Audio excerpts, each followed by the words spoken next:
This is one of our Gambit maps that we're going to be releasing with the Forsaken. It's Legion's Folly, meaning that the Red Legion is here.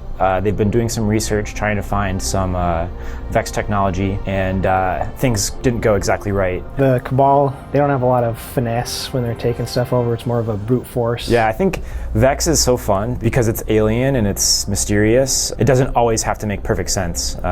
So as far as like level design, you can do some really cool stuff with it. You know, when you start the match, every Gambit map you'll spawn in an area like this, kind of further back away from the action, and you'll run into the map, and the bank will be kind of centrally located as you enter the space. So overall on this map, what I wanted to do with each front and just the layout in general was orientation.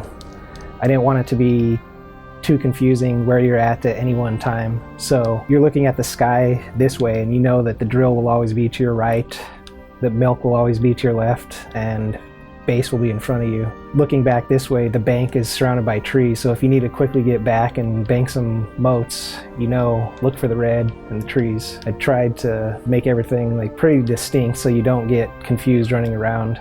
The bank is kind of central to the whole map, and straight in front of you is the base.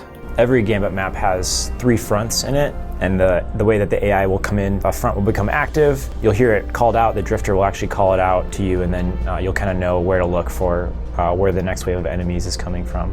Each front kind of has multiple entrances and exits, so coming from the bank, the quickest way into this front is just straight ahead. So you can run around here, down below, or fight your way up around this way. So this area is called Drill because of the big drill. Yeah, I think that's one of my favorite parts of this map is that drill, just that huge dynamic object. It makes the map feel fresh. Sticking with the theme of Legion's Folly, they drilled directly into a teleporter, and it kind of collapsed down here. So one of the secrets in this map, the teleporter is still there. So whether you do it by accident the first time or you see something down there, when you jump in, you end up over here. You might not know where this is, but this front is called Milk because it's surrounded by a moat of Vex milk. So when naming the fronts, we try to do something like kind of quick and snappy, something easy to understand. Like working with one of our art directors, he really pushed us to say if this area is milk, you know, try to integrate that into the front as much as possible. Or if this is, you know, the Cabal area, try to concentrate as much Cabal stuff over there as you can. Or we try to make it as hard to miss as possible so that as you're running around, because I mean, there's things shooting at you all the time. It's a very hectic mode.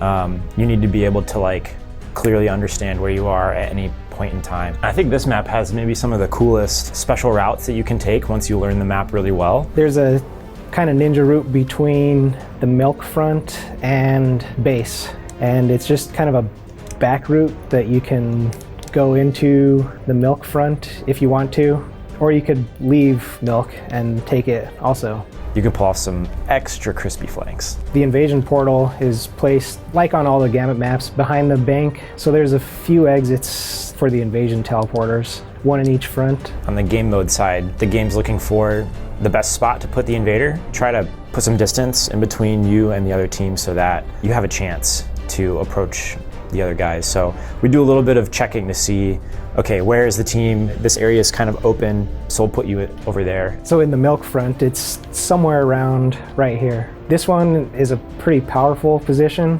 for one of the most powerful, I think, for an invader. Oh, for sure. Because you kind of have sight down on a lot of the map.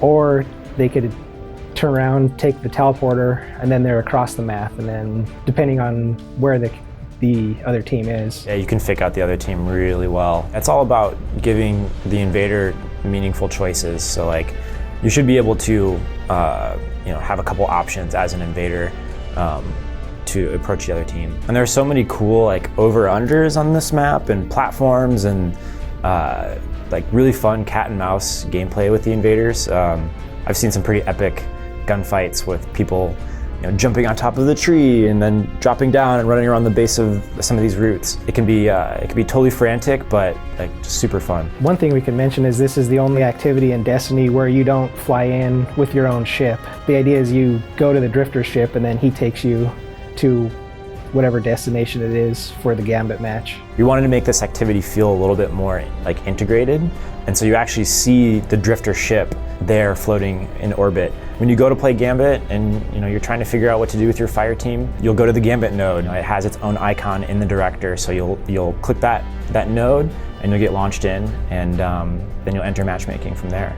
So this is a whole new way to play. We're hoping that this really brings back a lot of players and gives you something fun and interesting and new to do with your fire team that you never had before. Yeah, we can't wait for players to get their hands on it when Forsaken drops on September 4th.